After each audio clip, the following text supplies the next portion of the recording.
ಅಧಿವೇಶನ ಅಂತ ಹೇಳಿದ್ರೆ ಸಮಸ್ಯೆಗಳ ಆಗರ ಬಹಳಷ್ಟು ಚರ್ಚೆಗಳಾಗ್ತವೆ. ಈಗ ಕಬ್ಬು ಬೆಳೆಗಾರರ ಸಮಸ್ಯೆ, ಮೆಕ್ಕೆಜೋಳ, ಉತ್ತರ ಕರ್ನಾಟಕದ ಅಭಿವೃದ್ಧಿ ಬಗ್ಗೆ ಕೂಡ ಮೊದಲ ದಿನದ ಅಧಿವೇಶನದಲ್ಲಿ ಚರ್ಚೆಯಾಗುವ ಸಾಧ್ಯತೆ ಇದೆ. ಅಧಿವೇಶನದಲ್ಲಿ ಕಬ್ಬು ಬೆಳೆಗಾರರ ಸಮಸ್ಯೆ, ಮೆಕ್ಕೆಜೋಳ, ಉತ್ತರ ಕರ್ನಾಟಕದ ಅಭಿವೃದ್ಧಿ ಹಾಗೆ ವಿವಿಧ ಸಮಸ್ಯೆಗಳ ಬಗ್ಗೆ ಚರ್ಚೆ ನಡೆಸಲಾಗುತ್ತೆ ಮೊದಲ ದಿನದ ಅಧಿವೇಶನದ ದಿನದಂದು. ಇನ್ನು ಬೆಳಗಾವಿಯಲ್ಲಿ ಸಚಿವ ಮಧು ಬಂಗಾರಪ್ಪ ಹೇಳಿಕೆ ಕೊಟ್ಟಿದ್ದಾರೆ. ಕಬ್ಬು ಬೆಳೆಗಾರರಿಗೆ ಎಫ್ಆರ್ಪಿ ಬೆಲೆಯನ್ನ ಘೋಷಿಸಲಾಗಿದೆ. ಇನ್ನು ಮಾಡಬೇಕಾಗಿರೋದು ಕೇಂದ್ರ ಸರ್ಕಾರದ ಕರ್ತವ್ಯ ಅಂತ ನಾವು ಆಸ್ ಯೂಶುವಲ್ ಹೇಳ್ದ ಹಾಗೆ ಕೇಂದ್ರ ಸರ್ಕಾರದ ಮೇಲೆ ಪಟ್ಟು ಮಾಡ್ತಿದ್ದಾರೆ. ಇನ್ನು ಈ ವಿಷಯವಾಗಿ ಬಿಜೆಪಿ ಶಾಸಕರು ಮಾತೇ ಎತ್ತೋದಿಲ್ಲ.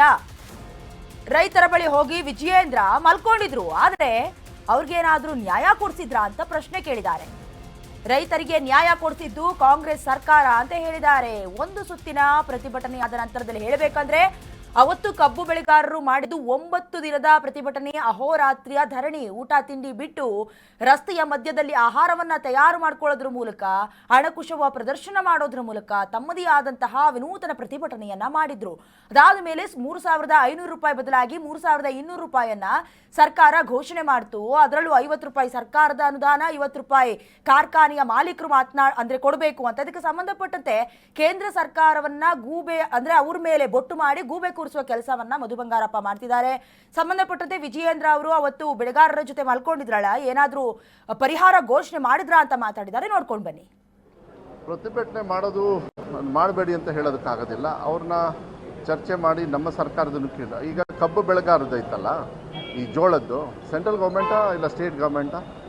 ಸೆಂಟ್ರಲ್ ಗೌರ್ಮೆಂಟ್ ಅವ್ರು ಒಬ್ಬರು ಒಂದು ಚಕಾರ ಎತ್ತಿಲ್ಲ, ಗೊತ್ತಾ? ಮಾಧ್ಯಮದವ್ರು ನೀವು ಪ್ರಶ್ನೆ ಮಾಡಬೇಕು. MSP ಯಾರು ಫಿಕ್ಸ್ ಮಾಡೋದು? ಸ್ಟೇಟ್ ಗೌರ್ಮೆಂಟ್ ಅವ್ರು ಮಾಡ್ತಾರಾ? ಇದನ್ನು ಬಂದು ರಾಜಕೀಯ ಒಂದು ಮಾಡ್ತಾರೆ ಹೊರತು ಅದು ಬಿಟ್ಟರೆ ಇನ್ನೇನಿಲ್ಲ. ವಿಜೇಂದ್ರ ಅವ್ರು ಬಂದು ಇಲ್ಲೆಲ್ಲ ಮಕ್ಕಂದು ಹೋದ್ರಲ್ಲ, ಅದೇನು ಉಪಯೋಗ ಆಯಿತು? ಏನಾದ್ರು ಕೊಡಿಸಿದ್ರ ಸೆಂಟ್ರಲ್ ಗೌರ್ಮೆಂಟಿಂದ? ಕೊಡಬೇಕು. ಮಾನ್ಯ ಸಿದ್ದರಾಮಯ್ಯ ಅವರು ಅಟ್ಲೀಸ್ಟ್ ಸ್ಪಂದಿಸಿದ್ರು. ನಾವೆಲ್ಲ ಕೂತ್ಕೊಂಡು ಚರ್ಚೆ ಮಾಡಿ ಎಲ್ಲರ ಹತ್ರನೂ ಮಾತಾಡಿ, ಇವಾಗ ಮೆಕ್ಕೆಜೋಳದ್ದು ಕೂಡ ಎಲ್ಲರ ಜೊತೆನೂ ಚರ್ಚೆ ಮಾಡ್ತಾ ಅವ್ರು ಏನು ಆರ್ಡರ್ ಮಾಡಬೇಕು ಮೆಕ್ಕೆಜೋಳಕ್ಕೆ, ಅದನ್ನು ಕೂಡ 10 ಲಕ್ಷ ಟನ್ ಗ್ಯಾರಂಟಿ ಕೊಡಬೇಕಾಯಿತು. ಬರೀ 50,000 ಕೊಟ್ಟಿದ್ದಾರೆ.